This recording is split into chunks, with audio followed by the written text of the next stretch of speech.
परम पूज्य गुरुदेव और श्रद्धेय माता जी की दिव्य स्मृति में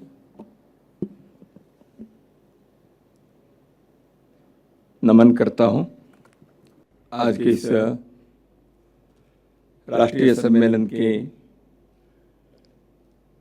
उद्घाटन सत्र की अध्यक्षता कर रहे हैं परम आदरणीय डॉक्टर चिन्मय पंड्या जी, जो इस देव संस्कृति विश्वविद्यालय के प्रतिकुलपति जी भी हैं और वर्तमान में अखिल विश्व गायत्री परिवार के नेतृत्व करते हुए देश विदेशों में भारतीय संस्कृति के आधारभूत तत्वों को सरल शब्दों में सामान्य लोगों तक पहुंचाने का और राष्ट्र की इस अंतःशक्ति को जागृत करने के एक दिव्य अभियान चला रहे हैं। मंचस्थ मेरे तीनों पत्रकार भाइयों, मित्रों कहना चाहता था लेकिन भाई कह रहा हूं।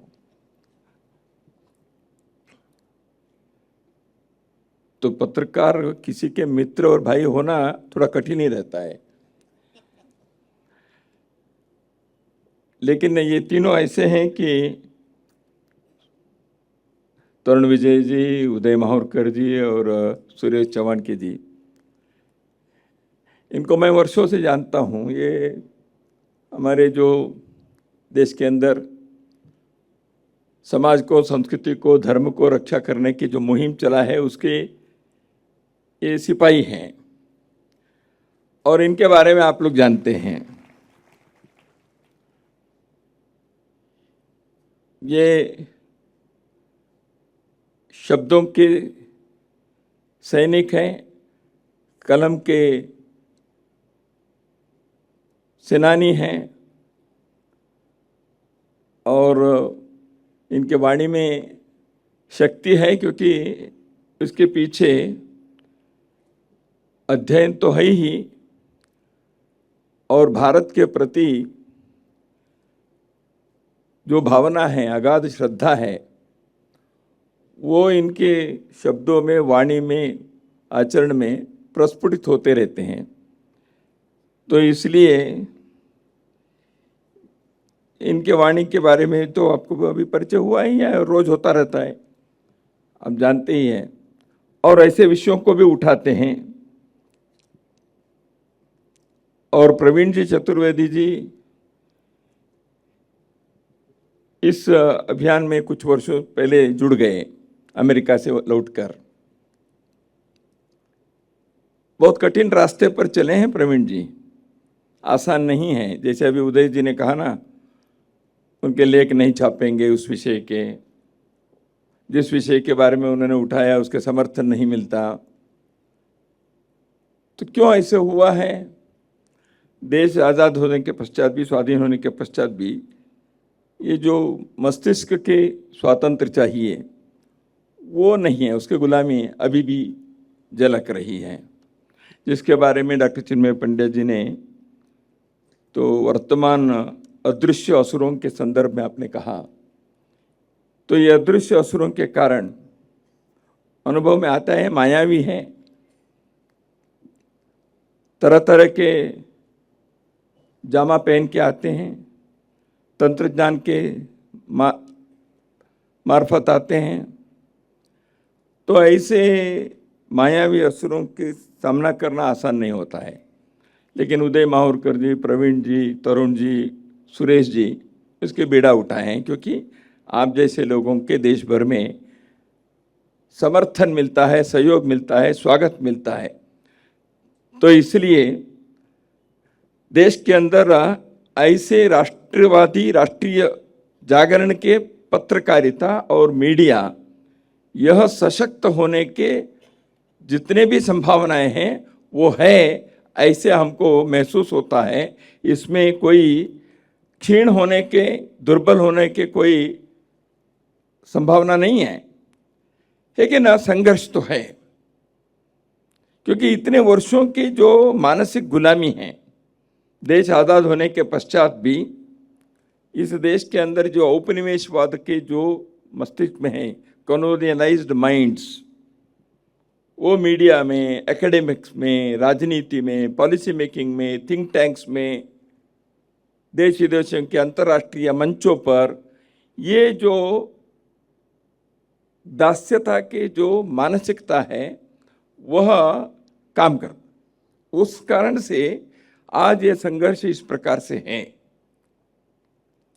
तो इस संघर्ष में आए ये सभी सेनानी सिपाही आगे बढ़ रहे हैं। तो मुझे लगता है देव संस्कृति विश्वविद्यालय के प्रमुख लोगों ने, खास करके डॉक्टर चिन्मय पंड्या जी ने, इन लोगों को ही सामने खड़ा किया है इसी कारण से, ताकि लोगों को ध्यान में आए तो ये भी संभव है, हो सकता है हमें इस लड़ाई में जीत निश्चित है, लेकिन लड़ाई करनी पड़ेगी, लड़ाई के शस्त्रों को तैयार करना पड़ेगा। तो आज लड़ाई भिन्न प्रकार की हैं, शस्त्र उस प्रकार से, नए शस्त्रों को हमें तैयार भी करना पड़ेगा। और लड़ाई के नए नए मोर्चे, जैसे अभी आर्टिफिशियल इंटेलिजेंस के बारे में ये बताया, वो भी हो सकता है। तो वो है तो भी जैसे तरुण जी ने कहा, ठीक है वो आए तो हम उसके भी माहिर बनेंगे, उसके भी हम अपने काबू में लेके आएंगे। क्योंकि भारत के नौजवान, भारत की नई पीढ़ी तंत्रज्ञान में कोई दुनिया के किसी देश से वो आज पीछे नहीं है, वो समकक्ष में है। तो इसलिए इस विषय में हमें कोई संदेह नहीं है कि हम इन सारे नए तंत्रज्ञान को भी हासिल करते हुए अपने देश के धर्म के रक्षा करने के लिए आवश्यक संस्कृति और सभ्यता के आधार को लेकर आगे बढ़ने के लिए एक वातावरण बनाने की जो आवश्यकता है, वह गायत्री परिवार और उनके जैसे देश के भिन्न भिन्न संस्थाएं, अभियान ये चला ही रहे हैं। तो इसलिए भविष्य तो निश्चित है, उज्जवल है, लेकिन वर्तमान में संघर्ष है। उस संघर्ष को हमें समझना चाहिए। यही लोगों ने अभी तक अपने सामने इन विषयों के संदर्भ में कई आयामों में उन्होंने कहा है। विषय है कि राष्ट्र निर्माण में मीडिया की भूमिका, प्राचीन भारतीय विचारों की अंतर्दृष्टि, ऐसे एक सबटाइटल है। राष्ट्र निर्माण में मीडिया की भूमिका क्या है, इसके संदर्भ में बहुत लोग ने यहाँ कुछ न कुछ आज के संदर्भ में थोड़ा सा उल्लेख भी किया है। मीडिया भारत में आधुनिक इसमें मीडिया के बारे में कहना है तो इसका स्वतंत्रता के आंदोलन में ये जो प्रारंभ हुआ, विश्व में अन्य देशों के में भारत के का बहुत ही विशेषता है। बहुत महाविभूतियों ने, देश के जननायकों ने इस देश के मीडिया के भी उन्होंने स्वाधीनता आंदोलन के एक आयुध शस्त्र मानकर उस दृष्टि से उन्होंने चलाया। यह विश्व के अन्य देशों की तुलना में एक अद्भुत अंतर है। तो यहाँ महात्मा गांधी जी, डॉक्टर भीमराव अंबेडकर जी, लाला लाजपत राय, मदन मोहन मालवीय, ऋषि योगी अरविंदो, गणेश शंकर विद्यार्थी, डॉक्टर हेडगेवार, लोकमान्य तिलक, कितने लोगों ने देश में भिन्न भिन्न भाषाओं में पत्र पत्रिकाएं चलाए। राष्ट्र के जागरण के दृष्टि से उन्होंने इस विषय को, इसलिए राष्ट्र के निर्माण के भूमिका में जो मीडिया के जो आज भूमिका है, इस संदर्भ में हमें भारत के मीडिया के उस कालखंड को ध्यान में रखना चाहिए। बार बार यहाँ प्रोफेशन और मिशन की बात आई, तो जर्नलिज्म अथवा मीडिया यह एक मिशन, उस नाते उन दिनों में वो कोई कमर्शियल एक्टिविटी नहीं थी। मीडिया चलाना यह बहुत रिस्की बात थी, पैसे तो नहीं मिलते थे, लेकिन फिर भी उन लोगों ने उस समय उसको चलाया। देश स्वतंत्र होने के पश्चात एक नई दिशा आई, वो ऐसे है कि सरोकार नई दिशा के और उसके विरुद्ध उसके बनाम एक सत्ता। तो इसलिए नए परिस्थिति में मीडिया की भूमिका क्या है, तो इसलिए सत्ता क्या कर रहे है उसको देखना और कुछ लोगों तक जानकारी पहुंचाना, यह मीडिया के विषय रहा। लेकिन तीसरा चरण आया, वो भारत के एक दृष्टि से बहुत अंधकार का काल रहा मीडिया की दृष्टि से, वो है आपातकाल की स्थिति। सब प्रकार के मौलिक अधिकार का हनन हो गया, हम सब जानते हैं, मैं उसमें विस्तार से नहीं जाऊंगा। तो इसलिए मौलिक अधिकारों के जब उस समय हनन हुआ, तो उसके साथ साथ पत्रकारिता के क्षेत्र के माध्यम के क्षेत्र के लोगों को भी उस गर्मी को सहन करना पड़ा। तो इसलिए प्री सेंसरशिप आ गया। संपादक नहीं कहेगा समाचार कौन है, वो सब इंस्पेक्टर कहेगा। तो इसलिए कई जगह पर उन दिनों में जिनको मालूम है, तो अग्रलेख संपादकीय के जगह पर खाली रहता था, क्योंकि अग्रलेख लिखेंगे तो समर्थन करके लिखो, विरोध में लिखेंगे तो दूसरे दिन ताला लगेगा और जेल में जाना पड़ेगा। लेकिन लोग जेल में जाने के लिए डरते तो ऐसे नहीं है, लेकिन कम से कम कुछ तो जानकारी हम दे समाज तक। तो ऐसे एक द्वंद्व की स्थिति थी। लेकिन उस समय भी कई लोग अपने इस बौद्धिक दासता के ही और दास बनकर उस समय के परिस्थिति को उन्होंने समर्थन भी कर दिया। इसलिए लालकृष्ण अडवाणी जी ने उस समय कहा था, when they were only asked to bend they crawled। तो उस समय उनको कहा गया था कि थोड़ा झुको, लेकिन मीडिया ने रेंगने लगा। यह आपातकाल के एक पत्रकारिता के क्षेत्र की स्थिति रही। उस समय भी कई पत्रकार इस विषय के विरुद्ध में, लोकतंत्र के जो हनन हुआ था, लोकतंत्र पर आघात हुआ था, उसके विरुद्ध खड़े रहे। तो इनके कारावास की यात्रा करनी पड़ी, जेल यात्रा करनी पड़ी। या मंकेकर है, के.आर. मलकानी जी हैं, कुलदीप हैं, अरे बहुत ऐसे लोग देश भर में छोटे बड़े ऐसे भी रहे।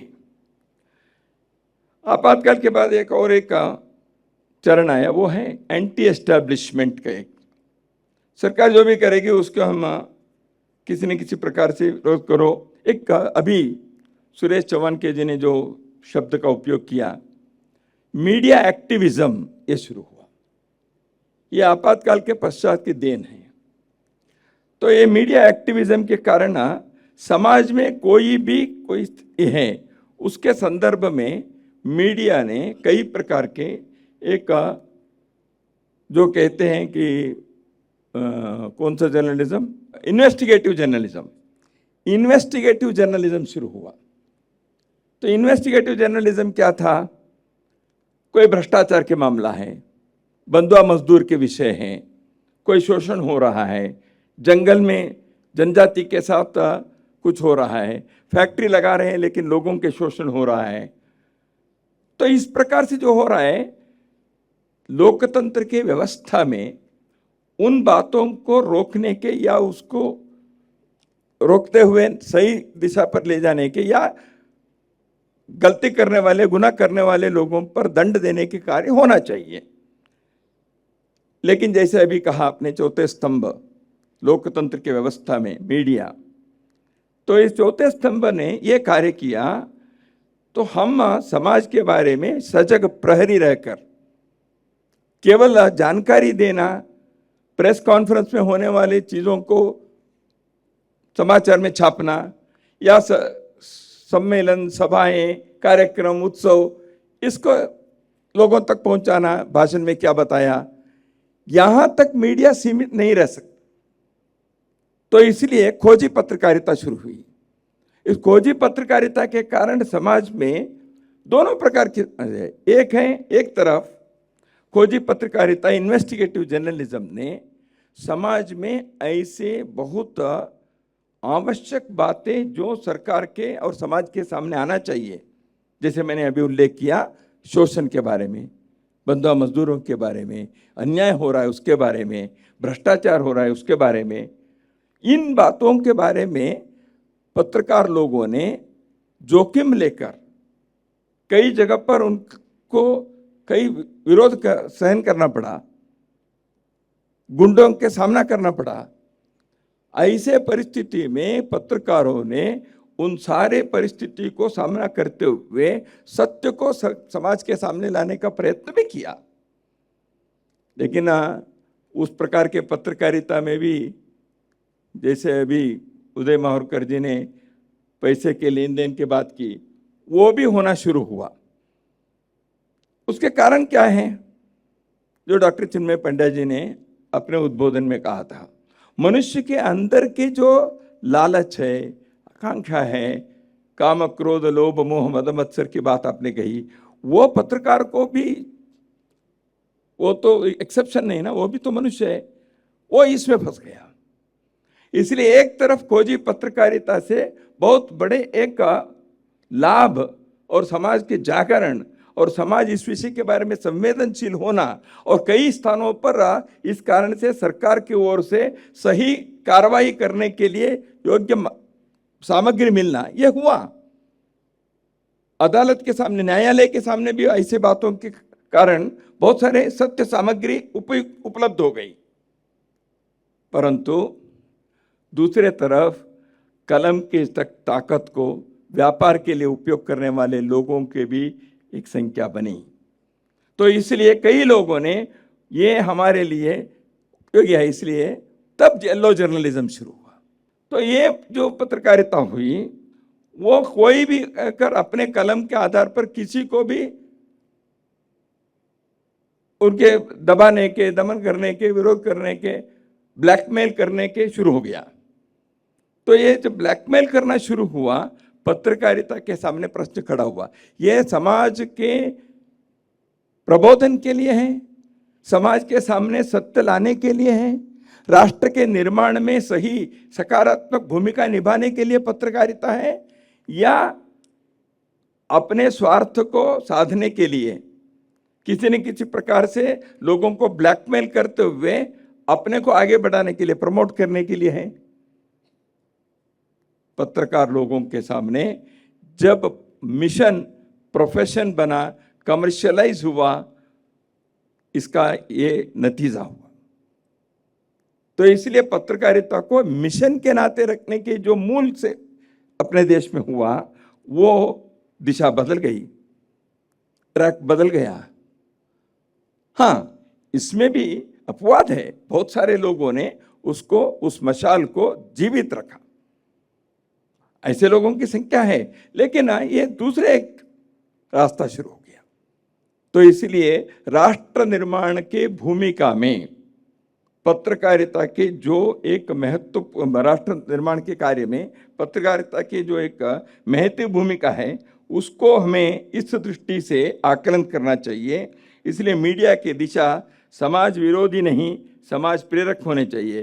केवल सत्य के उजागर करने के लिए ब्लैकमेल करने का रास्ता चुनने से समाज के लिए हानि ज़्यादा होती है और समाज निर्माण में कोई योगदान नहीं होता। इसलिए पत्रकारिता के ऊपर किसी न किसी प्रकार के एक नियंत्रण चाहिए। नियंत्रण से कहते ही क्या होता है, तो इमरजेंसी की याद आती है। कैसे नियंत्रण होगा? पत्रकारिता के एक स्वातंत्र्य, अभिव्यक्ति स्वातंत्र्य। तो लोकतंत्र में 3 स्तंभ जो है, उनके भी स्वातंत्र्य की एक सीमा है।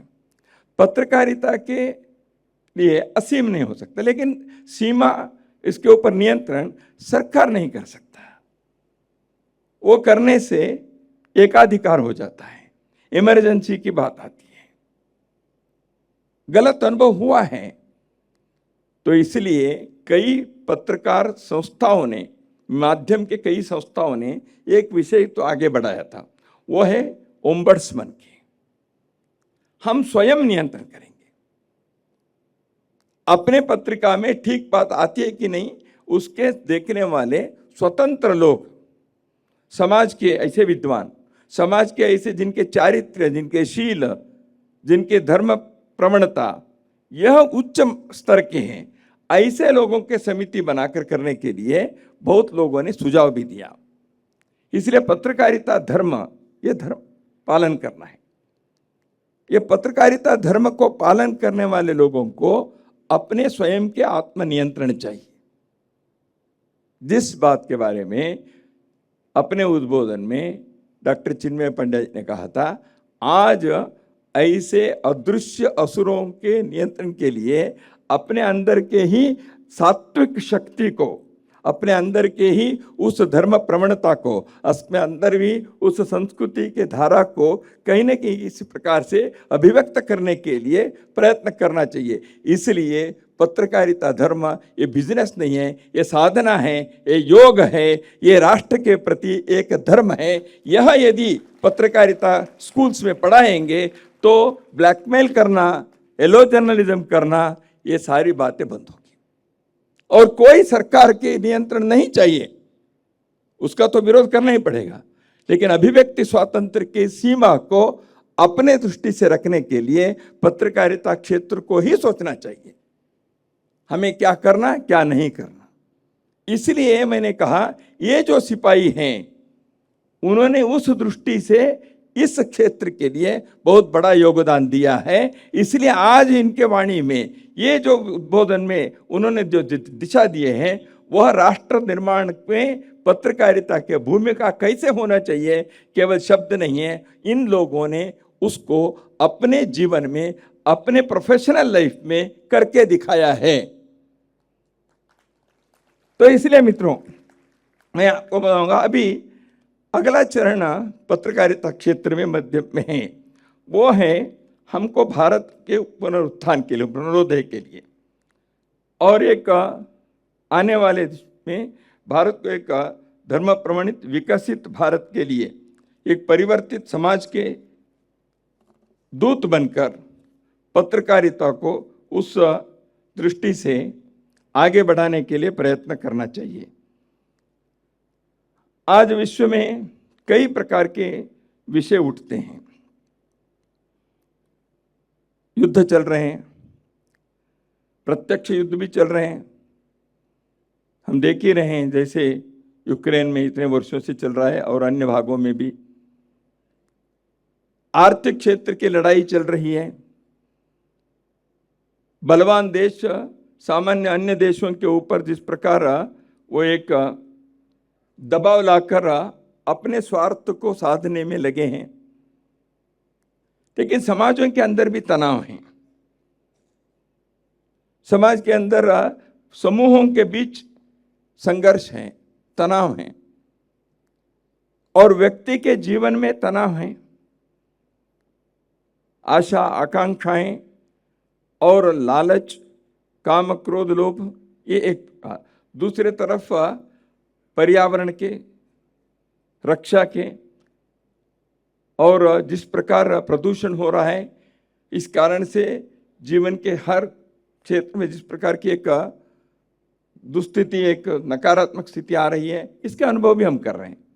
तो ऐसे स्थिति में मनुष्य जाति को, सृष्टि को बचाने की दृष्टि से एक सकारात्मक मार्ग पकड़ने के लिए, उस मार्ग पर चलने के लिए पत्रकारिता क्षेत्र को एक धर्म क्रांति के लिए, नैतिकता की क्रांति के लिए, शील और चारित्र की क्रांति के लिए, विकास की क्रांति के लिए एक शंखनाद बनकर आगे बढ़ने के लिए प्रयत्न करना पड़ेगा। यह वैश्विक स्तर पर पत्रकारिता क्षेत्र के, क्योंकि समाज के जन प्रबोधन के बहुत सशक्त माध्यम ये है,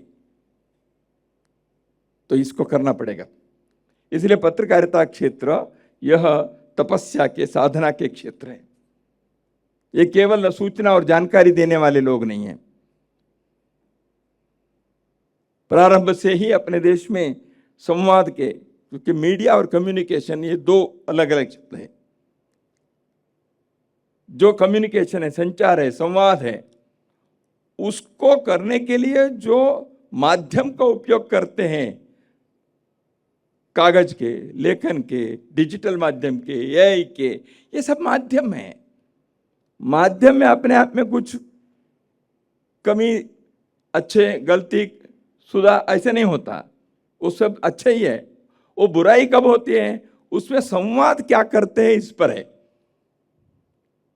media has no role in it, वो पाइप है, वो चैनल हैं, वो एक माध्यम है।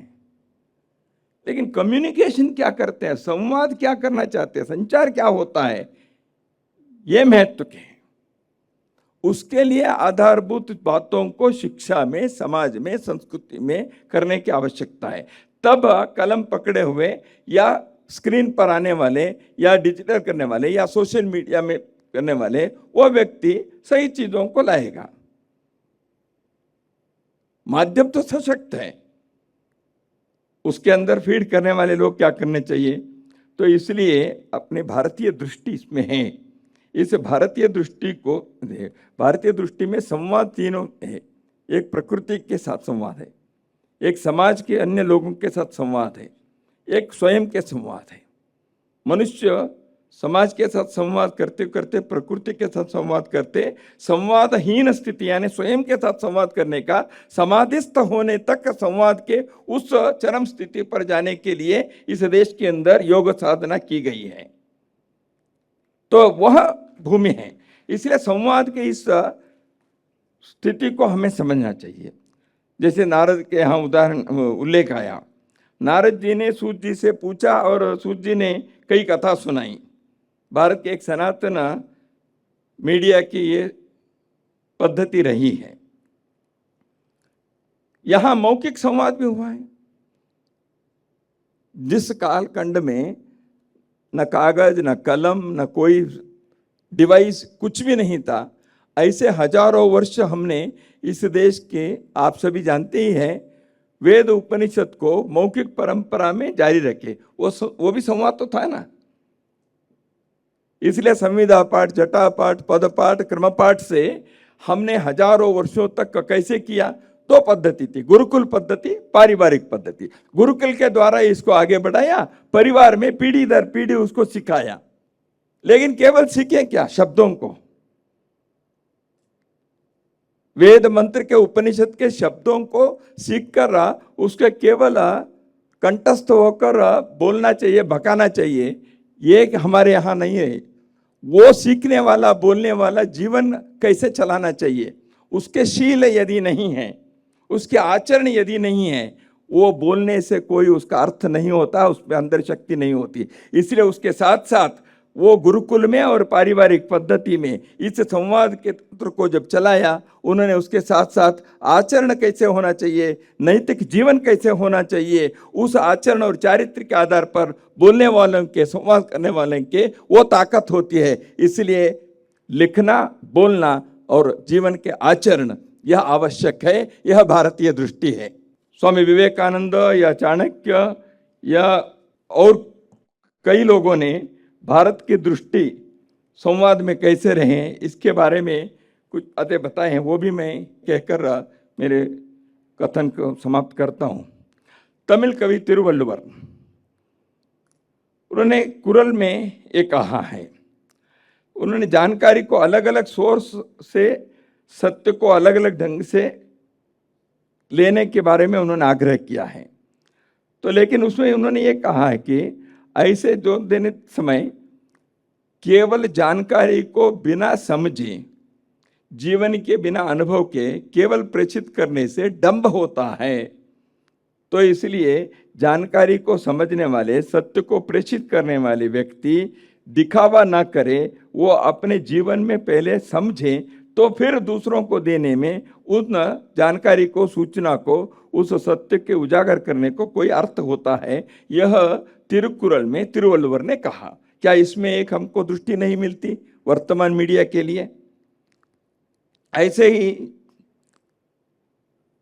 प्रसिद्ध चाणक्य तो कौटिल्य अर्थशास्त्र, नीतिशास्त्र के ये तो सब जानते हैं, लेकिन उन्होंने कम्युनिकेशन कैसे होना चाहिए, राजतंत्र व्यवस्था में टॉप डाउन अप्रोच कैसे होना चाहिए, टू वे फ्लो कैसे होना चाहिए, राजा से सामान्य व्यक्ति तक और सामान्य व्यक्ति से राजा के दरबार तक कैसे कम्युनिकेशन होनी चाहिए, वो उन्होंने अपने अर्थशास्त्र में, नीतिशास्त्र में, कौटिल्य ने इस विषय पर भी जोर दिया है।